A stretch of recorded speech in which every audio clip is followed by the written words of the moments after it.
All right. Are there any senators in the chamber who wish to vote or change a vote? If not, on this vote, the yeas are 50 and the nays are 50. The Senate being equally divided, the Vice President votes in the affirmative and the nomination is confirmed. And that I will well and faithfully discharge. And that I will well and faithfully discharge. The duties of the office on which I am about to enter.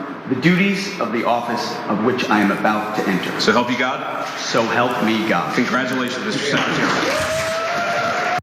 Well, you just witnessed Vice President JD Vance breaking the tied Senate vote to confirm Pete Hegseth as the new head of the Defense Department. He is now the Defense Secretary.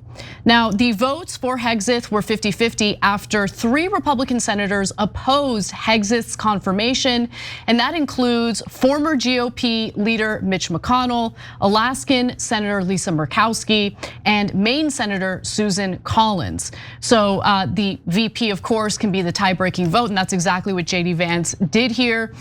There was a lot of uncertainty, though, about how the vote would play out, given the Republicans' thin majority in the Senate. Now, all you need is a simple majority to confirm one of Donald Trump's nominees.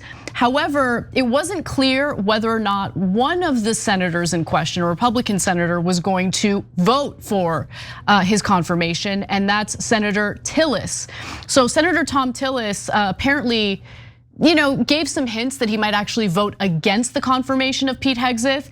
But in a statement, Tillis said, "From the beginning, I have been clear about my position. If President Trump's nominees were reported favorably out of the relevant committees, I would support their confirmation on the Senate floor, absent new material information about their qualifications.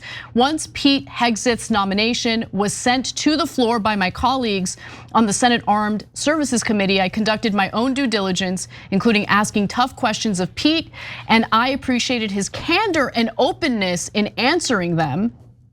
Further, he says that Pete has a unique perspective as a veteran of the wars in Iraq and Afghanistan and is unquestionably passionate about modernizing our military and supporting the brave patriots like himself who serve our nation.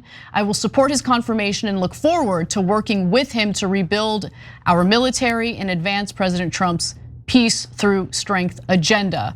So in other words, Tillis was a question mark going into the confirmation hearings, but ultimately decided to vote in favor of confirming Hegseth. Yeah, I don't believe Tillis. I also don't believe Susan Collins or Lisa Murkowski.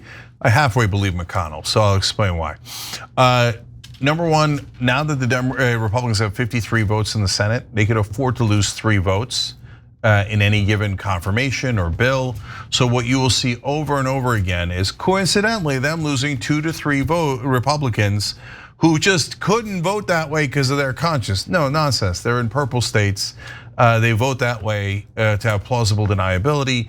If their votes were needed, they definitely would have voted for Hegseth, okay? And as it turned out, Tillis is a perfect example. North Carolina is more of a purple state these days, so he wanted to protect himself by voting against Hegseth, but they were out of votes. So he said, "Oh, of course I will be your loyal servant, Lord Trump," and so he votes this way. So many of the votes will be 50-50, just so they can get a rotating number of Republican senators with votes against Trump nominees so they could run in their re-elections, go, "Oh, I defied Trump on this and this and this." No, it's nonsense. It's just a shell game.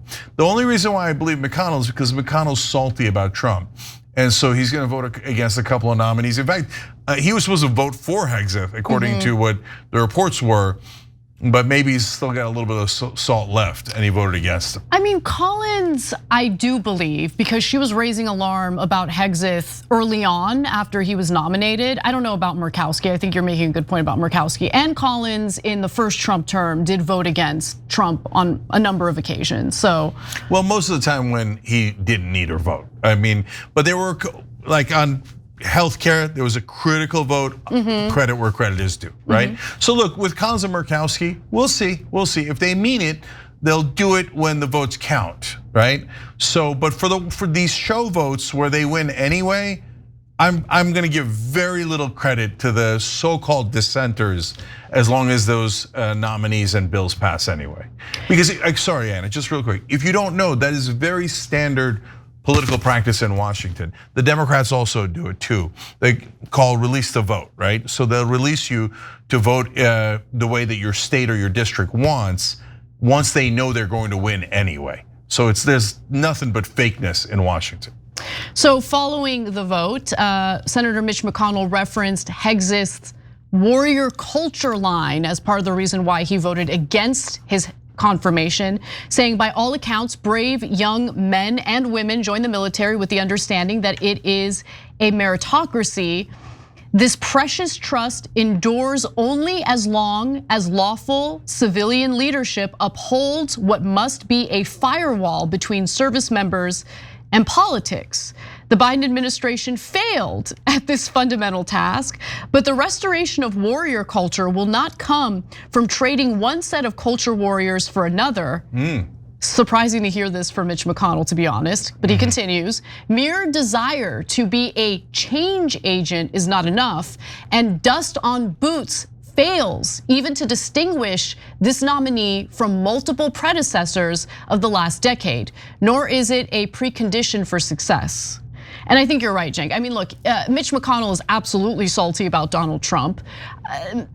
The thing that there's a lot I dislike about Pete Hegseth, especially for the role that he just got confirmed for. But one of the things that worries about me is the fact that he's a neocon. Mitch McConnell is like the king of neocons in the Senate. So I don't believe for a second that he would have voted against Pete Hegseth's confirmation if he was still on good terms with Donald Trump. I'm gonna keep it real. Yeah, so look, I think he's likely salty. He made some good points about the culture warriors on both sides. I can't believe McConnell made a good point, but he did. He's a culture warrior though. Yeah, largely, but he doesn't like it when it's done to his wife. Right, true. Remember when Trump called her Coco Chow? And that's culture wars of a different or for a different ethnicity. So anyways, but overall, what's Hegseth gonna do? Whatever Trump tells him to do. So look, you know I was bothered by him on a lot of ways, no experience managing millions of people that are in that department. Drinking problem, how he treats women. He's largely a neocon. Talked about absurd things in his book, like using Israel to fight domestic enemies here in America. That's absurd. Like nuts, right?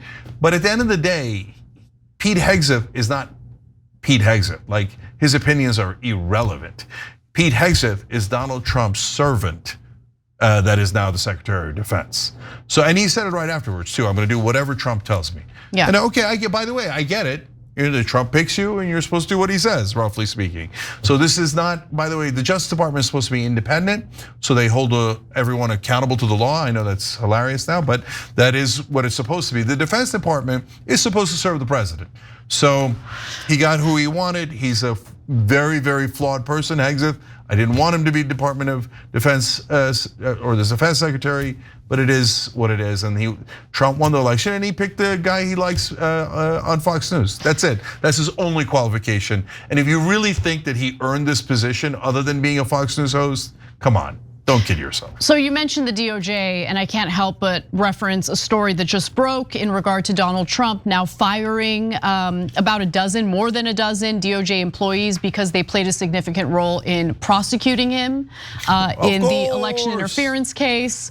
So that has happened. But in addition to that, you are right, Cenk. Like he's definitely going to take orders from Trump, of course. That's what Trump expects. That's what Hegseth expects. But Trump is signing 4 new executive orders today related to the military that I want to just quickly go over. So this also broke later in the day. The 4 executive orders include a ban on transgender service members, which really blows my mind, especially at a time when the military is struggling to recruit people.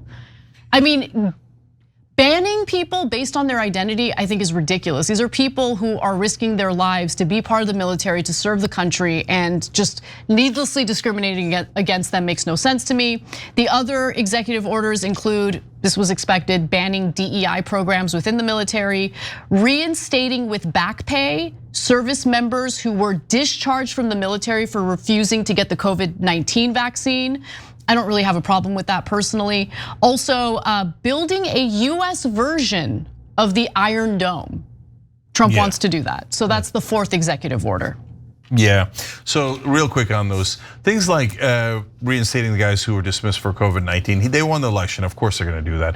Also, like firing the 12 DOJ staffers, it's terrible, he shouldn't do it, but of course he was gonna do it. Like, so I don't mind people being outraged by that, you should be outraged by that.